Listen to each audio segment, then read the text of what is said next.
2 Samuel 17. Ahithophel said to Absalom, I would choose 12,000 men and set out tonight in pursuit of David. I would attack him while he is weary and weak. I would strike him with terror, and then all the people with him will flee. I would strike down only the king and bring all the people back to you. The death of the man you seek will mean the return all. All the people will be unharmed. This plan seemed good to Absalom and to all the elders of Israel. But Absalom said, summon also Hushai, the Archite, so we can hear what he has to say as well. When Hushai came to him, Absalom said, Ahithophel has given his advice. Should we do what he says? If not, give us your opinion. Hushai replied to Absalom, the advice of Ahithophel has given is not good at this time. You know your father and his men, they are fighters, and as fierce as a wild bear robbed of her cubs. Besides, your father is not an experienced fighter. He will not spend the night with the troops. Even now, he is hidden in a cave or some other place. If he should attack your troops first, whoever hears about this will say, there has been a slaughter among the troops who follow Absalom. Then even the bravest soldier whose heart is like the heart of a lion will melt with fear, for all Israel knows that your father is a fighter and that those with him are brave. So I advise you, let all Israel from Dan to Beersheba, as numerous as the sands of the seashore, be gathered to you with yourself leading them into battle. Then we will attack him wherever he may be found, and we will find on him as dew settles on the ground. Neither he nor any of his men will be left alive. If he withdraws into the city,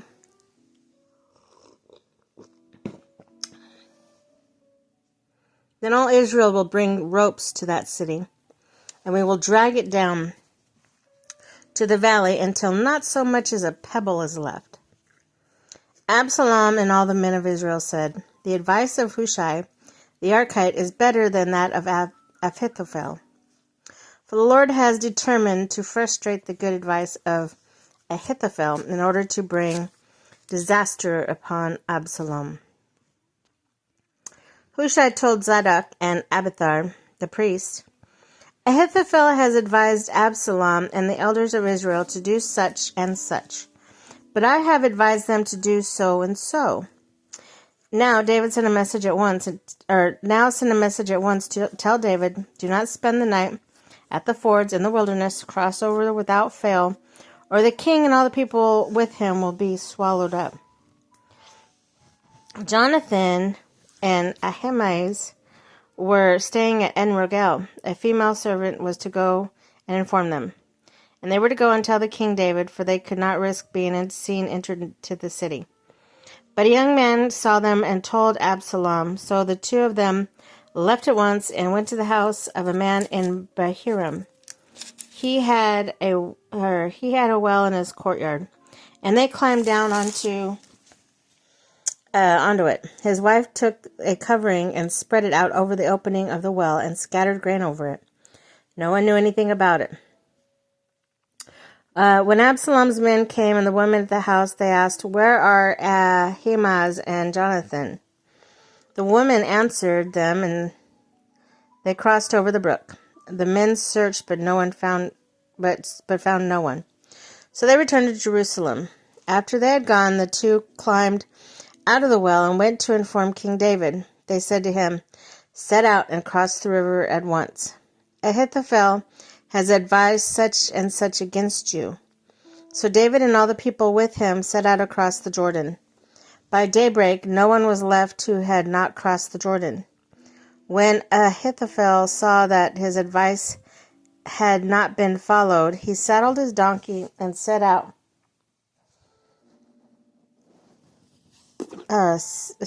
He put his house in order and then hanged himself. So he died and was buried in his father's tomb. Ooh, that's pretty rough. Absalom's death. David went to Mahanaim, and Absalom crossed the Jordan with all the men of Israel. Absalom had appointed Amasa over the army in place of Joab. Amasa was the son of Jether the Ishmaelite, who had married Abigail, the daughter of Nahash, the sister of Zeruiah,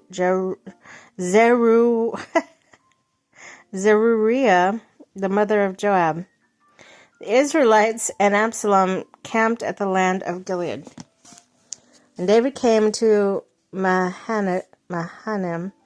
Shobi, son of Nahash from Rabbah, the Ammonites, and Machir, son of Amiel from Lo Debar, and was of Barzillai, the Gileadite from Rogelim, brought bedding and bowls and articles of pottery. They also brought wheat, barley, flour, and roast grain, beans and lentils, honey and curds, sheep and cheese from cow's milk for David and his people to eat. For they said, the people have become exhausted and hungry and thirsty in the wilderness.